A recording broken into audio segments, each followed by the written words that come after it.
Welcome. It's good to have you back, combatants. Kamidogu is thrilled to have you back for another special episode today. If you're a newcomer, it would be superb if you could click follow or subscribe wherever you watch or listen to the podcast. It really helps us out and keeps us going. My friends, I am delighted to be accompanied by Joel McHale. Joel has been involved in many of the latest animated Mortal Kombat films, such as Scorpion's Revenge and Battle of the Realms. Joel took on the role of everyone's favorite conceited superstar, Johnny Cage. Joel did an extravagant job as the character, and hopefully we'll see him in a number of films yet. There's plenty of questions to ask, and I'm eager to get straight to it. Without further ado, here's Johnny. Action! Okay, everyone, joined with us is the incredibly talented, most humorous Joel McHale. Widely recognized for hosting television series The Soup for a grand total of 11 years, and of course playing the comical role of Jeff Winger on NBC's sitcom Community. Given the podcast this is, today's emphasis will revolve around the egotistical, Hollywood-driven combatant, Johnny Cage. Everyone loves this character, and it's nothing short of a pleasure to have Joel on the show. Thank you so much for being here today, Joel. Thank you. It is your pleasure. I'm already in Johnny Cage mode. Thank you for having me. And great shirt, great background, great necklace, great goatee. The whole thing is working. Do you have a Mortal Kombat tattoo as well? I do. I have Scorpion, I got Quan Chi, I got Shao Kahn, I got logos all around. Johnny Cage? Johnny Cage, it's going to happen because he's on my top 5, so it's just a matter of time. Look at Joel. Click! I'll see you later. Right Don't worry, my friend. It's going to happen. It's going to happen. All right? Very good. Yeah. All right, so to start off today's interview, perhaps you could tell our audiences how you initially received the role of Johnny Cage beginning in Scorpion's Revenge. I mean, that was just it. I mean, it came through as an offer, and I don't know what nice people, I think it was the producers, obviously, who were like, hey, do you want to do this? And my agent immediately said something like, you don't need to do this. And, you know, the money's not great. Agents always do that. And unless the money's great, and then they're like, you should do it. And I'm like, yeah, but this would hurt my career. Doesn't matter. Do it. And I'm kidding. They're not like that. But I would have done this for free, but don't tell the producers that. 'Cause Mortal Kombat was a huge part of my life when I was younger, because I dumped enough money into it to buy a yacht. And so I knew that, like, when I got the offer, they're like, you get to play John. I was one of those things where I'm like, I you know, where I did like a Lucy sketch trying to sign my name to it. And that was just, as you know, I was one of, you know, the ensemble. Yeah. So they're really cool. They let me, you know, like improvise a bit. They let me be pretty dirty and raunch. I mean, not that dirty, but, you know, they let me swear a lot. Yeah. I mean, it's an R-rated movie, so it was, you know, the violence and the language were pretty turned up, and I thought that was great because there was a couple, as you probably know, some versions of different things with Mortal Kombat that were a little tamer. Yes. And people got real upset about that, including this guy. And so this was like a wonderful, you know, all-in version that I really got responded to, and believe me, I would do another 20 more if they're making them. So, I like the sounds of that. Yeah, so it was really fun, and they let me be funny, and but you know, people have different interpretations of what funny is, but I was very, very pleased to do it. That is the perfect long answer from an actor talking about himself. That's brilliant. I think it's perfect, Joel. So, what type of research did you do before heading to the studio? Did you play any of the video games or watch history videos online of Johnny, etc.? No, I already had the history in me, my friend. I had played enough. I've played so much Mortal Kombat, and I got my ass kicked by little kids all day long. I read the script and I was like, yes, this is exactly kind of how I thought he was. No. I was going to say, did I look into his voice? I just kind of was like, I was in my brain, I was like, he'll sound like me, but even a bigger douchebag. And that seemed appropriate. Yes, because all good ideas about douches come out of this guy. Yeah. Oh, man. Have you enjoyed any other past portrayals of Johnny Cage? And did you happen to speak to any of these actors regarding the role? The other folks in the original, the most recent movie? Yeah, Lyndon Ashby, Matt Mullins, etc. I didn't talk to them beforehand, but then we did a bunch of Zoom promotion calls. Yes. And so I got to know them there. And oh, wow. And then did I meet somebody in? No, I don't know if I ever met anybody in studio. Don't think. No. But no. So that's the big weird secret about animated movies, is that it sounds like we're all in the same room and nobody ever is. It's true.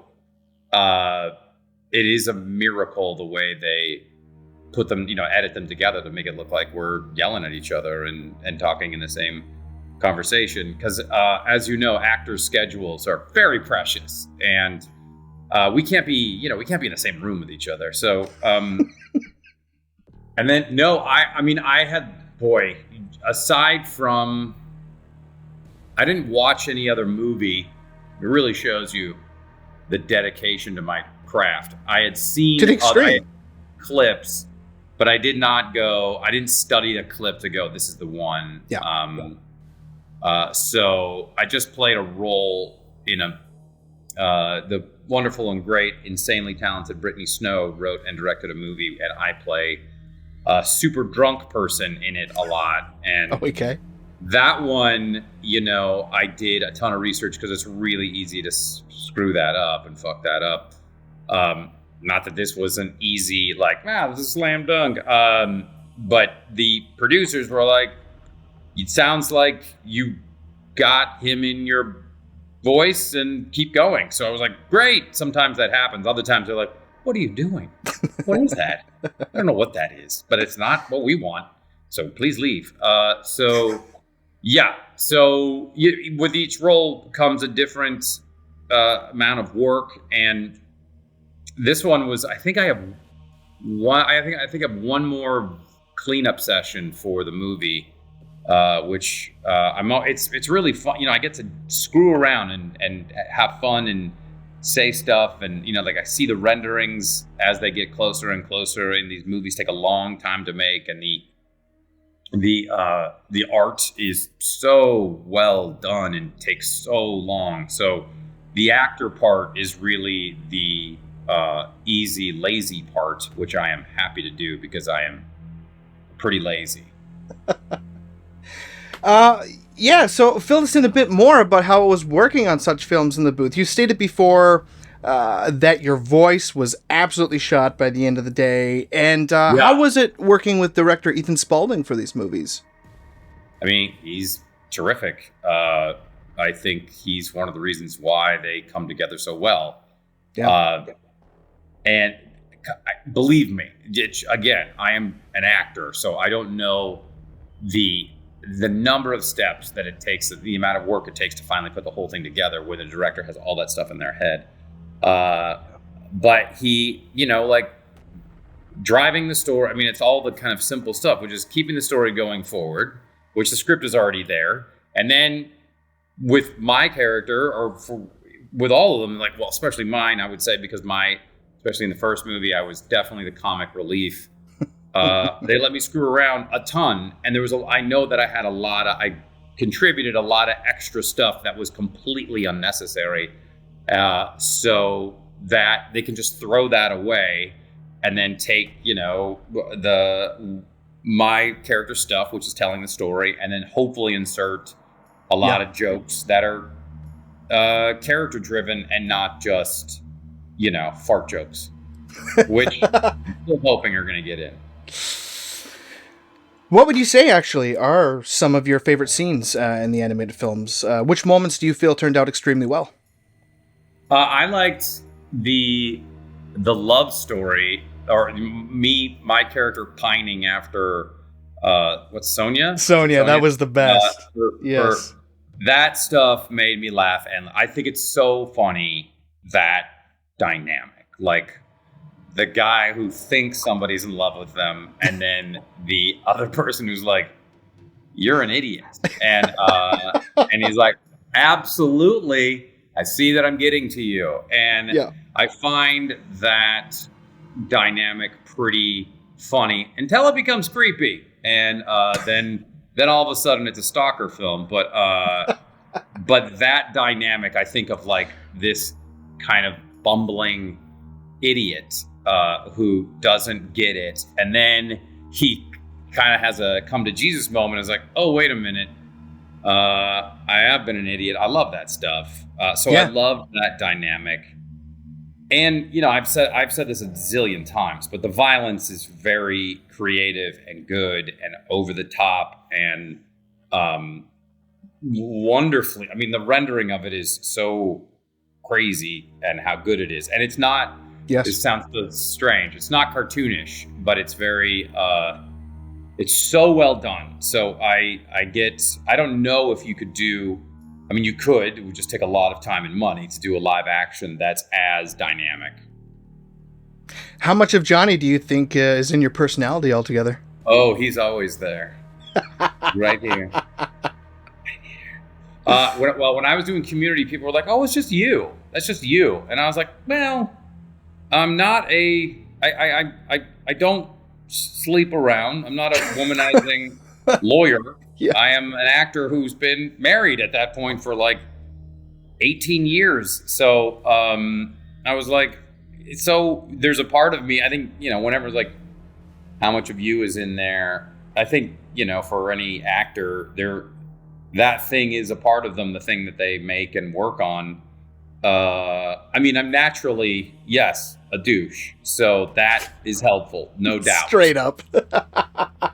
And I steer into compliments, or when people say, for example, I grew up in what is now a fancy suburb of Seattle called Mercer Island. At the time when we moved in, it was not. It became quite fancy. So if I'm in Seattle, like my parents paid like $90,000 for their home a zillion years ago. It's gone up. Yeah. So when people hear I'm from Mercer Island, they go, "Oh, well, look at you." And I'm like, "Yeah, sorry, my parents did better than yours." That's my standard go-to joke. So I steer into that stuff like a douche.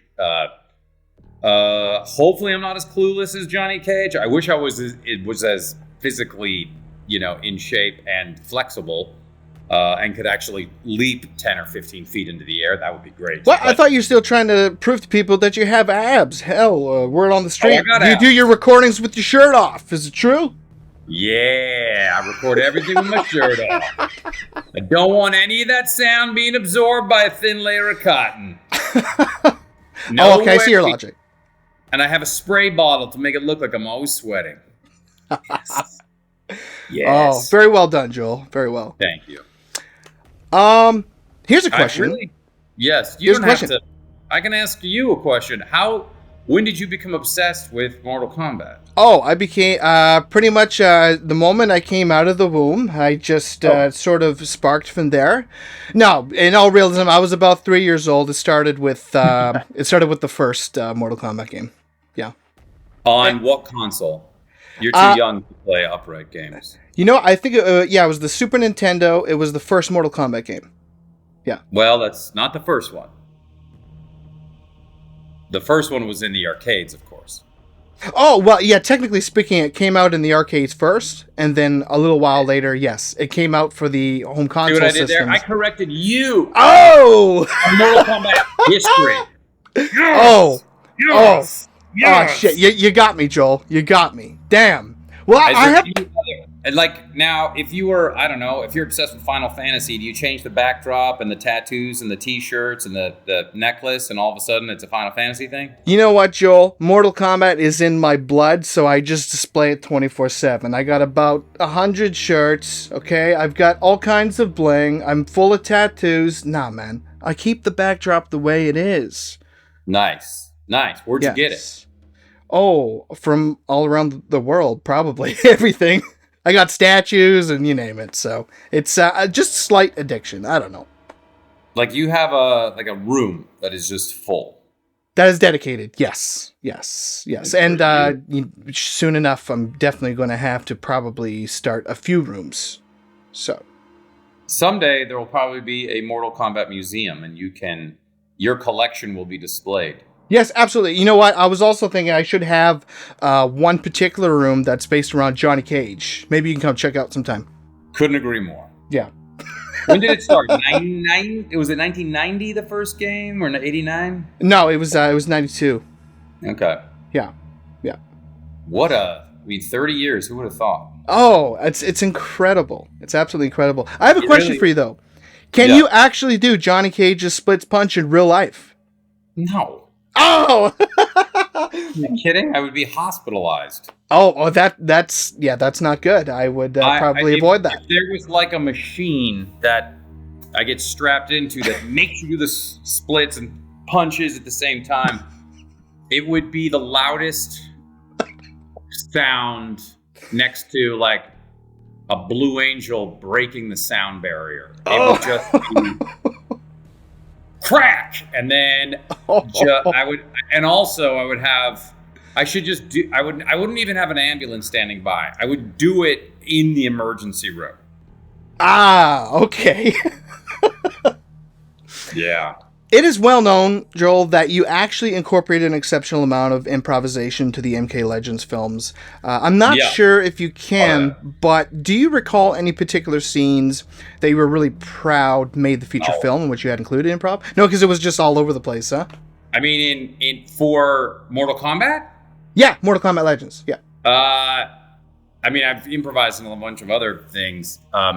Yeah, that didn't make it either, obviously. But. A lot of it doesn't make it, and it's just the director going like, are you done yet? Oh, good. Okay, can we get to the thing that you're supposed to do? Perfect. Yeah. I haven't seen the final product, so I don't know what made it in and what didn't. Oh, seriously? You never watched the final product? Oh, of the one I'm making now? Wait, so you're saying you're making another Mortal Kombat Legends movie right now? No, I'm not. I'm joking. Let's see. Boy, I think the number of times you hear me say fuck. Absolutely. Like they put a couple in there and I just wouldn't stop hammering it. So my guess is there's 10 extra. Maybe 20. Oh, yeah. Okay. I don't think... No, I didn't see anything. You're not involved in Mortal Kombat Legends Snowblind, right? I have no idea. Probably not. Has no idea. Okay. All right, ladies and gentlemen. No idea. Yeah. Out of the two... Go ahead. No, go ahead. Very diplomatic answer. Out of the two movies that you were featured as Johnny, what would you say are some of the strengths of each separate film? Was there anything in a certain title that you liked a bit better than the other and so forth? You're telling me to say which movie was better? Well, not necessarily what was better, but like, did you... is there any like elements in a certain one that you kind of liked a bit better than the other, maybe? No, I love them like my children. Okay. No, I mean, as I've already kind of said, hammered on, that... What is it, the opening scene where the kid gets killed? That doesn't happen a lot in movies. And... I think that really established it as, this is not your father's Mortal Kombat animated feature. And I love that. So, I mean, it sounds like a weird thing to really like, wasn't that great when that father and son were horribly murdered? But I think it was, for these movies, it was like, this is a reset, not necessarily a reset, but it was like, this is the world we are establishing. If you don't like it, this is probably the time you need to get off the train. If you do, you're going to have a lot of fun, and if you're into it. So that moment was particularly like great. What I also like about them is that it's not just all action and just, sometimes when there's so much action, then it becomes just desensitized and non-action. Absolutely. So I'm being very general, but I think they're both great, and it sounds like now I'm complimenting myself because I'm in them, but that's how I feel about them. Anyway, how about you? Oh man, well, it's kind of an unpopular opinion, to be honest. People are going to look at me weird right now. I actually prefer Battle of the Realms. I don't know. There's something about it that just kind of drawed me a little more. I really liked the action. I really liked a lot of the characters that were included. Okay. Yeah, but Scorpion's Revenge is still fantastic. I really like that one as well. I don't know, man. I think Johnny Cage was just spot on perfect, in my honest opinion. So it just made the movie so much better for me. And, you're my new favorite. Oh, thank you. You're now my new favorite. Okay. But yeah, man, they're both great. Obviously, I'm happy to have them in my collection, and I watch them every now and then for sure. It's how often do you play the games? The games, often enough, not like every day, because I find personally that Mortal Kombat is a lot more fun multiplayer, of course, right? You're duking it out. Online is one thing, but I mean, then there's lag and all this, but I digress. I prefer local co-op as well, so, have some friends over, have a few beers, play Mortal Kombat. That's always fun, right? Very good. And do your friends come over and go like, oh, what should we play today, huh? What do you think? Oh, I don't know. We're in a room surrounded by Mortal Kombat stuff. What do you want to do, Bill? I say Street Fighter. And then the doors are right there. He's thrown through a door upside down, hit with a brick. Ironically, hit with a brick. Yep. I remember playing that first Street Fighter too, and being like, "This is amazing." And then Mortal Kombat. Then Mortal Kombat, and Mortal Kombat was so unique because it looked better than every other game. It did. And then the action was so good that, there's been a lot of games that look great, but then the gameplay is like, meh. And then the opposite is true. But then when they both come together, hold on to your hat. Yeah, absolutely. Hold on to your gi. Yeah. In each animation film, it's kind of ironic to me, given Johnny's special move, that Cage continuously gets hit in the balls. In the third film, which sounds like maybe happening, let's hope. Can audience expect his nuts to be jello at this point, Joe? I don't think he has any left. There's a whole section of the new movie that's not happening, where he has a testicle transplant. He's got... Oh! Yeah. Was it the same surgeon who did Kano's eye? No. That guy's a hack. Maybe he has super balls now or something. I don't know. He's an eye specialist. What the hell? He wouldn't do balls. You could have some intense metallic high-tech balls. He gets a ball transplant. And now when he gets hit, he's like, that's fine. The reset button has been hit, and I am fine for at least another 8 years. Kind of like a hip replacement. Okay. Oh, wow, that is not a predicament I would like to be in. You've discussed the possibility of a Mortal Kombat vs. DC animated film. What exactly are your thoughts on such a project? And who do you think... When did I say that? Oh, it was a little while ago. It was. It wasn't a video interview. I can tell you that much. But who do you think would be a great match for Johnny Cage in this realm, I guess? Starman. Oh, I see what you did there. Yeah, see what I've done? I was able to take both my characters and put them against each other. Yep, definitely Starman. Everyone's like, not Batman, Joel? No, not Batman. Nope. Starman. So, yeah, I think Starman would be a good chat. It would be very surreal. It would be very... yeah. It would be very what Pirates of the Caribbean on Stranger Tides. That would be something.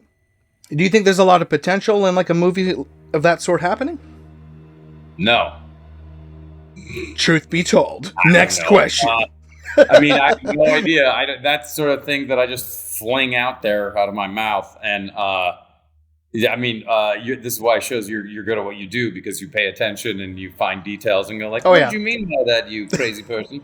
I don't know. I'd do it, obviously, in a heartbeat. Yeah. I understand at least one of your kids is actually a bit of a gamer. Do you guys ever play some of the Mortal Kombat titles to date? Maybe even MK11? Both are gamers, and they've dabbled. They're not. They haven't gotten fully immersed, which I'm deeply offended by. But no, there's some sports games over here that I play with them, but nice. They're kids, and so they're way better now. I can't for the life of me even dream of keeping up. So it really is. It would be like Bjorn Borg trying to return to tennis now, and with a wooden racket. That's the level of how shitty I am now. But they play, they play a lot of Fortnite. They play some Call of Duty. Classic. My son is playing something on his PC a lot, and I can't remember. What type of game? It's a Teams first-person shooter game. Oh, okay. There's tons of those. Yeah, there's just so. I mean, these kids are so lucky. The games. If we never even dreamt of games like this, and being this well done. And I remember when seeing Fortnite for the first time, and I was like, oh my Lord, there's a whole other section of your brain that you have to use. And my brain hemispheres have already melded to get, they've already separated. And so I was like, I can't. I'm okay at it, but the speed with which they play those games is intense. Yeah, I should. Yeah. I downloaded Mortal Kombat, so I'll play it by myself sometimes and make myself feel good about myself. Nice. So that's that, and then I'll play Johnny Cage and be like, "Yeah, you did okay, bud. You did pretty well. Good for you." Did you by chance happen to see the live action Mortal Kombat film that was released last year? What were your opinions on it? And most importantly, if you were by chance offered an opportunity to play Johnny Cage in a live action sequel, would this be something you'd be open to? Oh, well, first of all, I did. I have not seen it, which is pretty poor form. But then, to my credit, I don't see anything. I still haven't seen Top Gun, and my entire family has seen it, and my wife's seen it like 3 times. So I haven't seen it. How was it? I loved the new live action one. There's a lot of mixed feelings about it as well. But, for a first movie, I thought they laid the foundation there pretty well. I think a lot of the casting was spot on. And I can see a lot of potential for a future. And they're actually working on a sequel right now. So I'm extremely excited to see awesome. what I know. Yeah. So would you be interested in being live action Johnny? Yeah, I would totally do it, but I'm too old to play him. Come on, man. I could play Johnny Cage's grandpa. That would be great. On IMDb, did you know you're actually listed as Johnny Cage in hyphens rumored? I am? Yeah, you are. Yeah. That's going to stay a rumor for a very long time. No. I love the character. I love to do it, but that's going to go to, that'll go to a young movie star. That'll go to some hot shot. And he and I will have a coffee someday. Well, ladies and gentlemen, we'll see what the future has in store. So Joel, I'm also, by the way, a massive X-Files fan in addition. That show plays a large role in my life, and quite frankly, that's just iconic television. I was super excited and happy to see that you were going to be a part of this franchise in season 10. Why don't you tell us a little bit about your experience on this show, as well as how it was working with David Duchovny and Gillian Anderson? Man, believe me, I couldn't believe it when I received the offer. Again, my agent did the same thing. I was like, is this something you want to do? And if I could reach through the phone and grab his lapels and go like, listen, buddy, as soon as I got the offer, I began running to Vancouver to go do it. Oh, nice. Same thing. Like, and I grew up when that, I was pretty young when that show started. Pretty young. I was in my 20s when that show started. And instantly and now over time has shown that it is one of the greatest television shows ever made. Yes. If I do say so myself, because I'm in it. I couldn't believe I was there. I felt like I had won a contest where they're like, you get to play a part in the X-Files. And I couldn't believe it. I could not believe it. And I remember it was like, like when I was like, Scully and Mulder, when I was saying their names out loud, I couldn't believe it. Looking at them.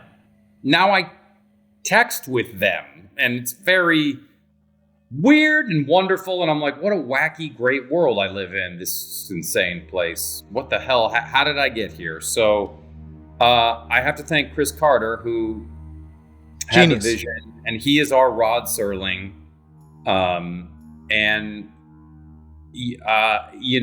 It's just, I couldn't believe I was doing it. I would have done it for the rest of my life. I would have, for as long as my character lived, I would have kept on doing it and doing it and doing it. That was, the experience was great. Gillian and David are great. Chris Carter is great. Mitch Pileggi is great. Yes. They all were really cool. Like it was just like, my mind was blown. So every day I was there, I was just like, fucking cannot. It's a dream come true, man. It honestly is one of the best shows. I was shooting on the streets of Vancouver, and I remember like the scene was between me and them, and I'm trying to get them into a limo. And there's like 2,000 people watching. And that has never happened to me.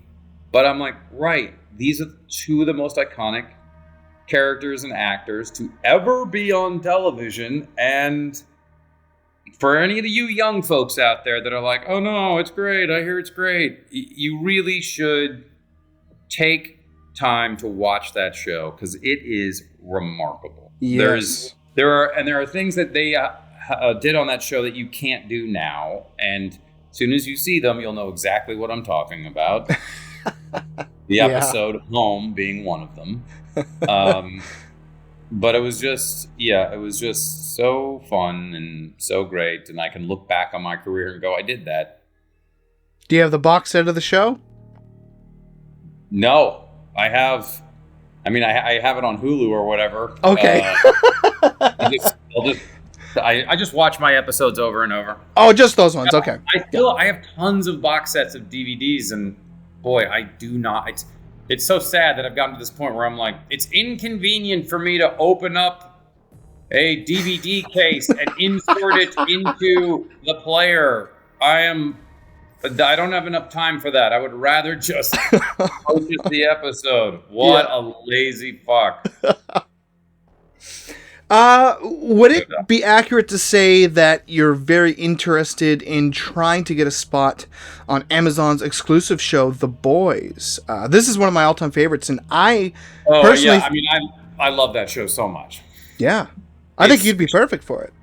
Oh, I'll do it. Yeah, let me know, boys. No, I love it. I'm just a gigantic fan. My boys, my 14 and 17, we are very big fans of it. We watched it the second it came out. I think we tore through it in a couple days.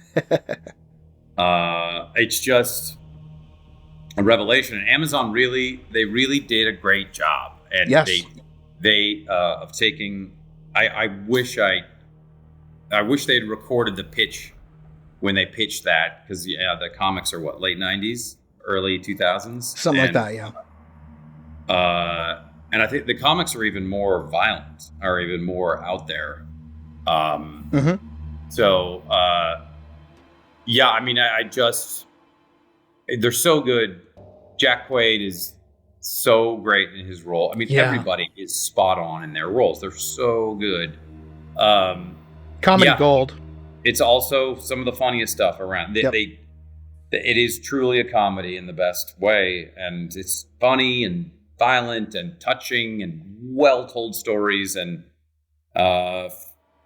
people out there who want to make good television should just watch that. And, I just love how R-rated it is and how no limits almost it feels like. Did you see the last episode? One of the last episodes, Herogasm? Do you remember that one? Yeah. That was gnarly. Everyone was talking. I mean, everyone just kept going like, "Did you see the scene?" And so it Poor mother's milk. It was like, it was pretty great. It was one of those things where I'm like, the build-up, I mean, it was extraordinary. The build-up was so high. I'm like, this better be good. And then it was. I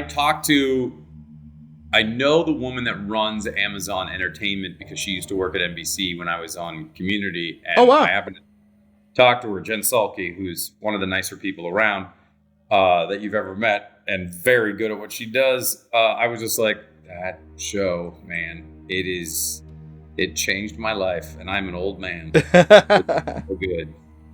I'm so glad you brought it up. And the other one I love more than life itself is What We Do in the Shadows, which I can't recommend enough. It is so good. It is so funny. And the same level of sort of, in a completely different way, of edginess and comedic gold. And I'm not someone that watches a ton of comedy. I'm not somebody who watches a ton of anything. Well, those are ones I'm just like, I must watch it obsessively. It's so good. Wow, amazing. So, Joel, we're now going to jump to the last segment of the show, and it is called Final Round. It is called. So, what we're going to do in this final round is I'm going to sort of ask you some very long title. It is called, I'm kidding. I know there was a sound effect there. It is called, so what we're going to do in this final round. This is a very long title. So yeah, man, I'm just going to ask you a bunch of rapid fire questions, try to get to know you a little more. And so first question being, what are some of your secret talents? Something most people don't know about you. Oh, all right. I'm going to take a photo. Taking photos during podcasts. You know, that sort of thing. People don't even know I'm taking them.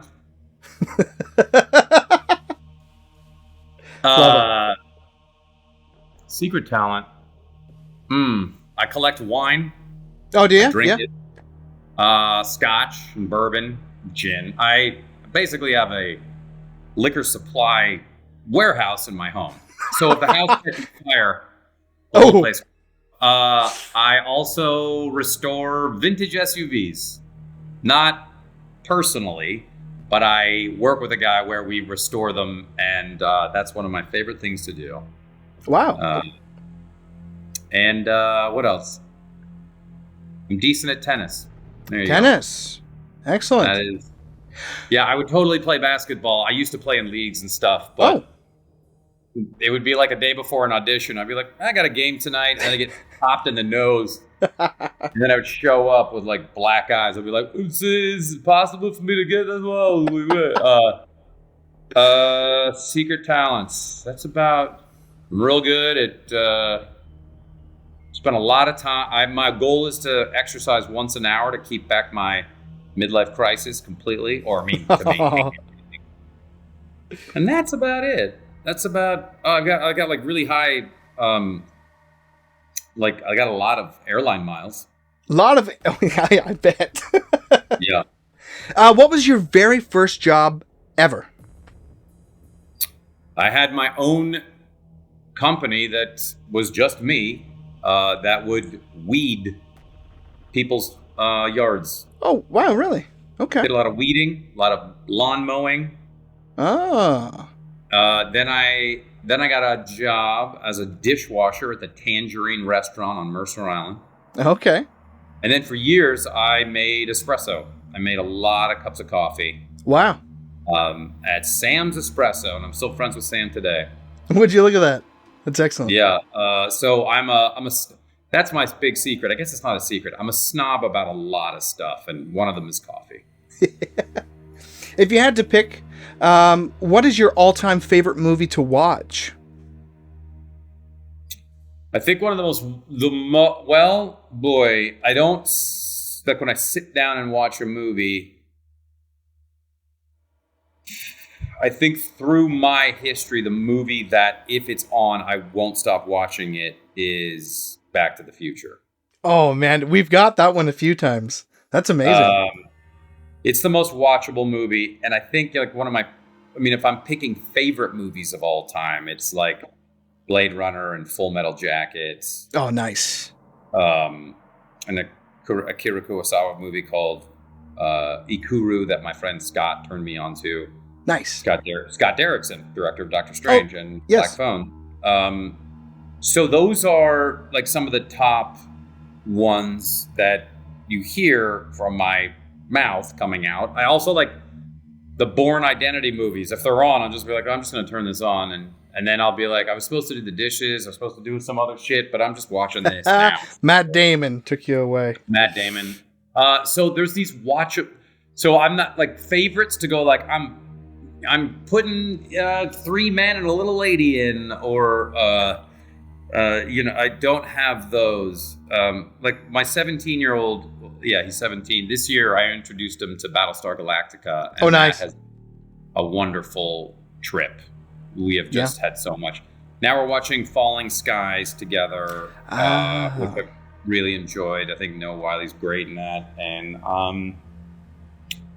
boy, a lot of Bob's Burgers. A lot of Bob's Burgers. A lot of Bob's Burgers and a lot of Simpsons. Yeah. Oh, Simpsons, of course. Yeah. And you're good friends with Conan O'Brien, right? He was a brilliant writer for Simpsons. Yeah. I'm a huge Conan O'Brien fan, man.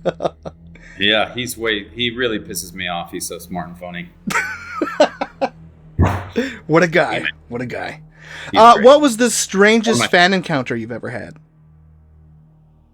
Strangest fan encounter? One you won't forget. Man, I don't know. I'm at a weird level of fame where I don't really have a problem in public places at all. But once in a while, someone will try and tackle me. Oh, lovely. I'm trying to think. Did anyone try to, like, I don't know, ask for an autograph or something in the washroom? Something weird, something unusual? Oh, yeah. I mean, there's been, like, standing next to me at urinals saying they're a big fan. Oh, yeah. And I'll be like, well, thank you so much. That's happened multiple times. Oh, man. And then other people, this has happened a number of times where I'll be at a bar or there will be drunk people and they'll be like, my friend says I'm supposed to know who you are. And I'm like, well, your friend is a registered sex offender. And so I always insult them. They're like, huh? And they're like, are you supposed to be famous? And I was like, well, clearly not. Clearly not working, and I'm mad. And then they're like, oh, you probably don't like that I'm bothering you. It's like, oh, now you're all upset. And I'm just standing there looking at them. And I was like, oh, okay. Well, any all of the above or none of the above? What are we going to do, dude? And then they're like, I don't know who you are. And I'm like, okay. And then then they won't leave. Oh, man. And then so that's fun. Oh. Then they'll be like, you were in the thing. I was like, wait, you don't know who I am. And they're like, confused then. They're like, wait a minute, my plan isn't working. I don't know. It's all fine. But I haven't had like a stalker yet. And lots of the weird ones are like weird, long, crazy letters that don't go anywhere that I'm like, I wonder if they'll try to murder me later. Anyway, great day. Joel, what would you say is your biggest pet peeve? Something that annoys the hell out of you?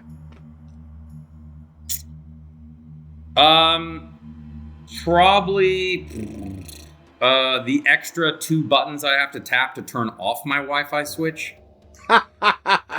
Oh yeah. Why I'm like, you gotta why do this? can't I just turn that off and then turn that one? Yeah. I feel you on that one, Joel. Yeah. What are you most proud of? My family. Good answer. No, I mean, yeah. It's such a cliche, but yeah, I've been married for 26 years, and I have Wow. 2 boys, which I am thrilled about. Don't tell them. And so that really is like, I know that's such a cliche answer, but I mean, if it's that sort of thing, yes. But my wife and I climbed Mount Rainier a few years ago, so that was like when now, because we fly to Seattle all the time. When I see that thing, and I'm like, I got you. Yeah, that is pretty incredible, Joel. Wow, congratulations on doing that. That's great. Why, thank you. What would you have to say is your guilty pleasure? Jeez. Well, I have a lot of red wine. Oh, yeah. So probably an extra glass. That's a guilty pleasure. I look at like vintage cars way too much. And so that is a guilty pleasure. I'm like, I am wasting a lot of time looking at these trucks and cars, and what are you doing? Do something with your life. I do a lot of that. But how can you not admire that, man? It's great. It's so nice. I actually enjoy an airport lounge. Sometimes I like to get there a little bit early. I'm just like, I can relax before this flight, and it's great. And I goes like, what a little weird pleasure you have here. So yeah, you don't get like I paid all the money to belong to all the lounges. It's great. And lastly, tell us a funny story about yourself or something you'll never forget. Something I'll never forget.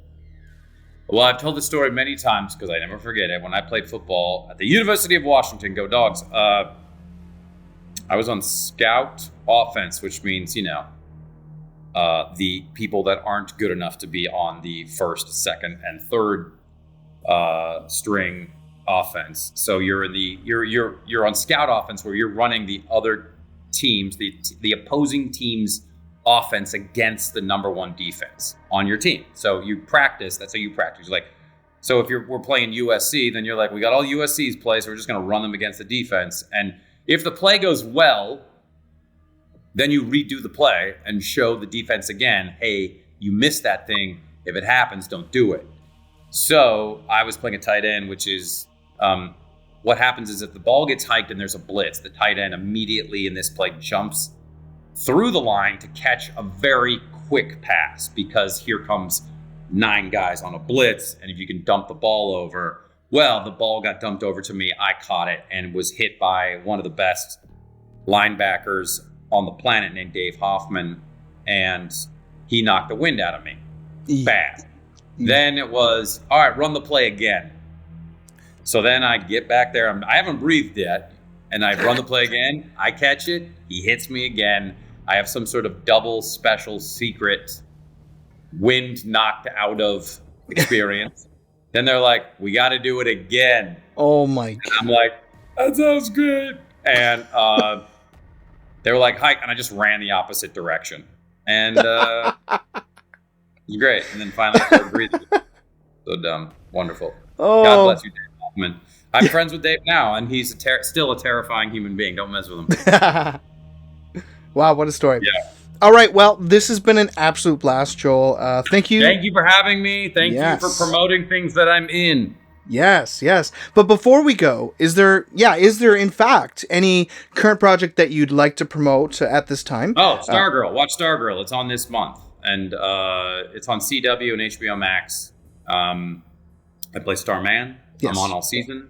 Check it out. And watch Celebrity Beef on E. Watch The Bear on FX. And watch Crime Scene Kitchen coming this winter. That's on Fox. So watch those. It's a baking competition show. Yeah. I like food. Oh, of course.